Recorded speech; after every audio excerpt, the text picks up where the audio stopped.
মহিলা ক্রিকেটের ইতিহাসে নতুন রেকর্ড ভারতীয় দলের। একদিবসীয় ক্রিকেটে সর্বোচ্চ রান আয়ারল্যান্ডের বিরুদ্ধে ম্যাচটিতে ১৭ রান রডরিগেজের। একদিবসীয় মহিলা ক্রিকেটে নিজেদের রেকর্ড ভেঙে দিল ভারতীয় দল। আয়ারল্যান্ডের বিরুদ্ধে ৩৫৮ রানের ইনিংস ছিল এই যাবৎকালে সেরা।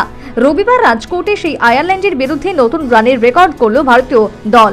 এবার দলের সংগ্রহ নির্ধারিত ৫০ ওভারে ৭০ রান।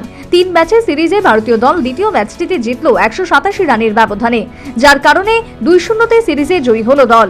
রবিবার প্রথম ব্যাট করতে নেমে ভারতীয় দল যে মাইমার ৯১ বলে ১২০ রান এবং হরলিন দেওয়ালির ৮৪ বলে ৮৯ রানের সুবাদে ৩৭০ রানের ইনিংসে সংগ্রহ করে ৫০ ওভারের ৫ উইকেট হারিয়ে জবাবে আয়ারল্যান্ড দল ভারতীয় বোলারদের সামনে ৪০ ওভারের নিজেদের ইনিংসে শেষ করে ১৮৪ রানে।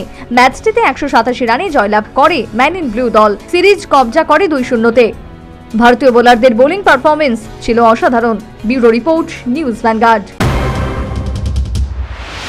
সিজা ইনস্টিটিউট অফ কিডনি সায়েন্সেস কিডনির জটিল রোগের চিকিৎসার জন্য এক উৎকৃষ্ট প্রতিষ্ঠান, যেখানে উত্তর পূর্ব ভারতের প্রথম এবিও অসামঞ্জস্য কিডনি প্রতিস্থাপন এবং মৃত ব্যক্তির কিডনি প্রতিস্থাপন করা হয়। এখানে ১১৫টিরও বেশি কিডনি প্রতিস্থাপন এবং উত্তর পূর্ব ভারতের সবচেয়ে বেশি হিমোডায়ালিসিস করা হয়েছে এবং এই সংখ্যা দিন দিন বাড়ছে। সিজা institute of kidney sciences Tripura সরকার সহ অরুণাচল প্রদেশ, মেঘালয়, মিজোরাম, মণিপুর এবং নাগাল্যান্ড সরকার দ্বারা স্বীকৃতি প্রাপ্ত।